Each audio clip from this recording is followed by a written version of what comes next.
Scanning for audio.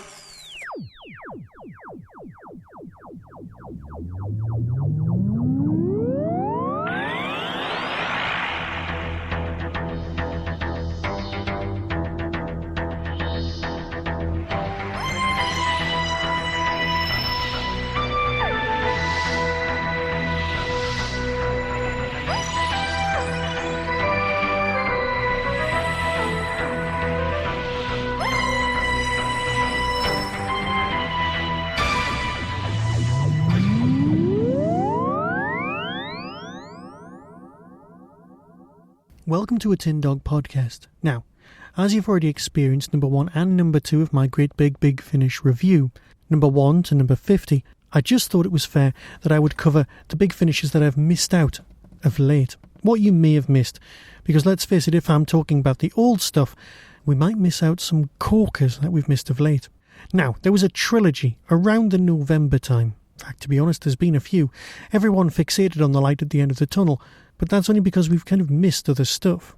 The 1963 trilogy isn't a trilogy whatsoever. They're basically 3 stories with one thing in common and one thing at all. They all take place in 1963. That's it. They're all different doctors, 5, 6, 7, standard stuff, and they all take place in that year. That's it. Now in this show I'll be talking about those 3 stories. In the next show I'll be talking about the 2 stories that follow that, being Afterlife and Antidote to Oblivion. But that's in the future. Basically, this is the Big Finish catch-up part 1. Now, 1963 starts, and they do it in tremendously chronological order, with Fanfare for the Common Man. Fanfare for the Common Man starts off with a fairly basic premise. Now, I just want you to bear with me, because I did intend doing one entire podcast where I referred to the Beatles as the Ruttles all the way through, and then did some sort of reverse saying that there might have been some sort of band, but let's not bother going there. You are aware of the popular band called the Beatles. In my head and in my life, the Ruttles actually have a bigger part. One of my ex-girlfriends was a gigantic Beatles fan. This was a hell of a long time ago.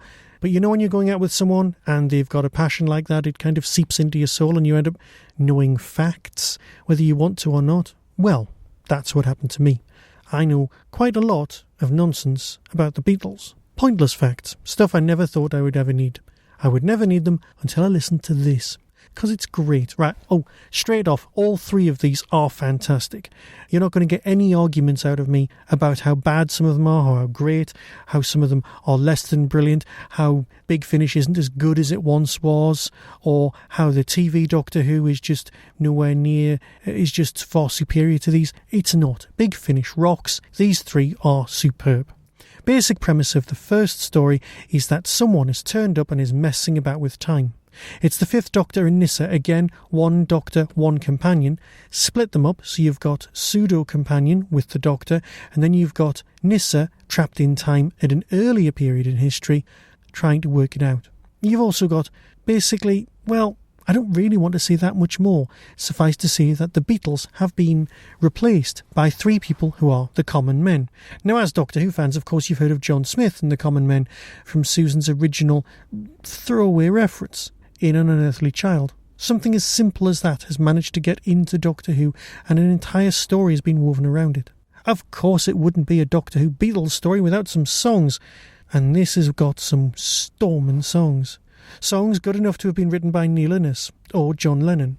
There are 3 members of the Common Men, so it isn't exactly a complete parallel with John Lennon, Paul, and you know what I mean. However, there are some parallels. You've got people separating themselves off, becoming, well, almost a karaoke version of the Beatles. Now, rather than go on and on about this, it's probably easier if I just play the trailer. Coming soon from Big Finish Productions. Doctor Who, 1963. Fanfare for the Common Men.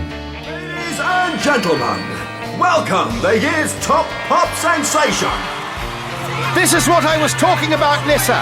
Why is everyone making so much noise, Doctor? We can't even see them yet. This is what the Beatles inspired in people. Good grief. What is it, Doctor? It's not there. Who are these Beatles then? Are they another group? Yes. Are they any good? You must have heard of them. Well, nobody's as good as the Common Men. The Common Men! You haven't landed us in the wrong place, have you, Doctor? No, 31st of October 1963. This is definitely right. Something is very, very badly. Get down! Cheers, we've been the common men, and will continue to be so tomorrow. Subscribers get more at bigfinish.com. Like I said, that was a brilliant story. Second comes, after Doctor 5, Doctor number 6, Space Race. Now in this, it's a very interesting take. You've got the 6th Doctor, you've got Perry. It's very nice to hear them together after all this time. It allows you to place it very nicely in the chronological order that is Doctor Who. Here the basic plot is this. All of the conspiracy theories linked with going to the moon. Well, what would happen if there were the other conspiracy theories? Ones that said not only did we not land in 1969, what actually happened was we've been to the moon much, much earlier. It makes sense. You can actually buy into it very, very easily. Of course, someone's going to say we can definitely go to the moon by 1969 if they've already been. The whole thing takes place in Afghanistan, which has a really nice feel to it, and you could actually imagine the 6th Doctor and Perry doing this story. Now there is, admittedly, various things that happen in this story that couldn't or indeed shouldn't have happened on TV. A talking dog is one of them. But these things kind of work on audio. You can suspend your disbelief even more, because if it was on TV, you'd end up with, well, the thing from Trial of a Time Lord. No, here it works well. Here it's dark, sinister, calculating, and tremendously well done. All 3 of these stories are very well written, and like I said, you're not going to get any arguments out of me. Perhaps the weakest of all 3, but that's like saying somebody got a bronze medal at the Olympics. They're still better than almost anything else out there. This story kind of stays with you, and there's some various imagery that just sort of keeps nudging at you as the days go by. Yes, it's got the same sort of feel as the film Sphere, but you can kind of let that go, because that's just, well, a motivating factor to pin the whole story around. And of course, here's the trailer for that. Coming soon from Big Finish Productions. Doctor Who, 1963, The Space Race. This is Baikonur Control calling Vostok 7. Do you read? I repeat, this is Baikonur Control calling Vostok 7. Why isn't she responding? I don't know. Weather interference, radiation from the Van Allen belt, could be anything. We're stumbling blindly into the dark side of the moon. Let me out! Hello, this is the Doctor. Who are you? A friend who wants to help. You will let me out of here? As soon as I can, but I need you to help me first. No! Let me out first! Let me out now! There it is! I can hardly believe it! The first man-made object to orbit the moon! By the look of it, you're having trouble regaining contact with one of your space capsules, am I right? You are correct. How did you find out about the lunar module? Well, how do you think? It's the reason why I was sent here. This is Baikonur Control calling Vostok 7. Do you read? 5. Take one step closer and I'll shoot. 4. I believe you would too. 3. I can smell your fear. 2. Take him. No. 1. Wait, please! Launch! Subscribers get more at bigfinish.com. Finally, in the Big Finish catch-up, that brings us to 1963, Assassination Games. Now, I've had a chat on the Big Finish forums. Assassination Games seems to be set between Revelation of the Daleks and the setting up of the first series of countermeasures. This immediately led me to listen to the whole first series of countermeasures and indeed the second series of countermeasures, which I will be reviewing very shortly in the next few weeks. The way I'm going to try and do this, I'm going to do a classic old 1 to 50 review, and I'm going to try and counterpin it with one of the more modern Big Finishes or something else that's come out, like an ebook or a novel or something, or the DVDs, because they still seem to be coming out. But that's not important. What I am talking about right now is the last one, which is Assassination Games, because I thought it would fit in between Series 1 and Series 2, because let's face it, that's kind of how it's come out. But no, going off the mathematics, the aging, the timeline, people have sworn to me that it is indeed, well, in between the TV Doctor Who story and Series 1. Various things are mentioned, which I'm sure impinge on Series 2, but let's just not question that, shall we? It's best if we don't go there. We've got 1963 England, and we've also got sinister organisations that are a bit like the Illuminati. And being Doctor Who, of course, there has to be some sort of alien influence. It's not just about politics. It works so well. It's an inspiration, and it does drag you back to go, Countermeasures is so good. I think I will give it a go. And so you do. Here's the trailer for that. Doctor Who, 1963. The Assassination Games. Starfire. What a needlessly melodramatic name. Something the matter, Gilmore? Oh, nothing, Sir Depley. Come along, man. Spit it out. If you really want to know, sir, everything. Mutually assured destruction is a powerful threat, but that's its very problem. No one truly believes another country will voluntarily take an action leading to its own inevitable destruction. But an action it will survive, well, that's a different matter. If nothing else, it's a huge leap of technology. Well, I am a minor-level genius. T-minus 5 minutes. I might be able to get around it, but it'll take time. Even then, it's not certain. Use this. What is it? One of the Doctor's gizmos. That'll distract the system. If you say so. And it appears to work. Wicked. T-minus 2 minutes. You're going to kill millions! I don't want people to die! What did you think your missile does? Smack the enemy on the bottom and issue a stern reprimand? T-minus 1 minute. You've got me here. I think I deserve some answers. Why don't you tell me what's going on? Group Captain. T-minus 30 seconds. I've absolutely no idea. Mess with us, and the flames of heaven will rain down upon you.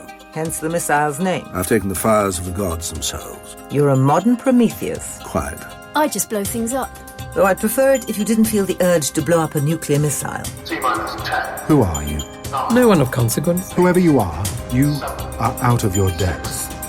You're a dead man. You might very well think that. I couldn't possibly comment. Subscribers get more at bigfinish.com. I think you'll find that's victory. Thanks for playing. Better luck next time. So yes, these three stories don't lock together. They're not truly a trilogy, but they are set in 1963 and give you lovely perspectives on different aspects.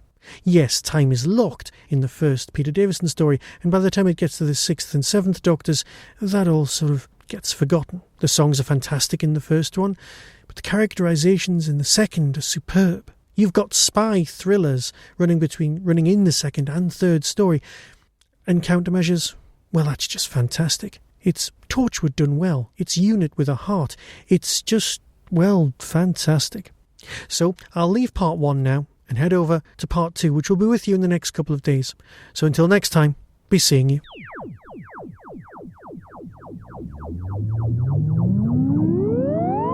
You've been listening to the Tin Dog Podcast. Doctor Who is the property of the BBC and no infringement is intended. To contact the show or to find out more about Whostrology and my other works, click on the links on the Tin Dog Podcast homepage. Why not follow Blue Box Messiah, all one word, on Twitter to keep up to date with tour dates of my forthcoming Doctor Who comedy play. The Tin Dog Podcast is a founder member of the Doctor Who Podcast Alliance.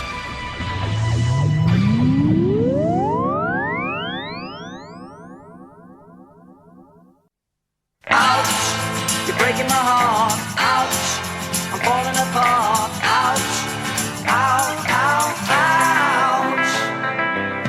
When we first met, I must admit, I fell for you right from the start. Now when we meet, all kinds of things, it seems upset the apple cart.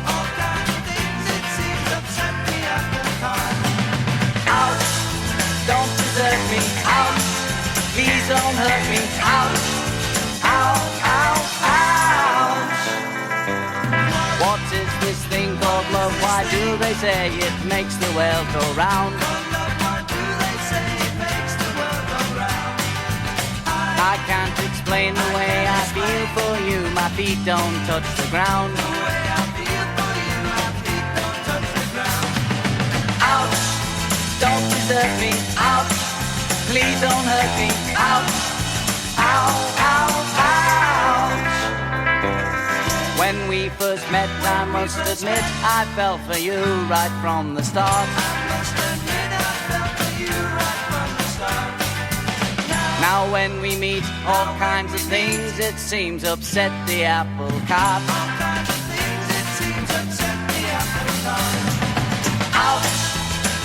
desert me. Ouch, please don't hurt me. Ouch, ow, ow, ouch. Ouch, don't desert me. Ouch, please don't hurt me. Ouch, ow, ow, ouch.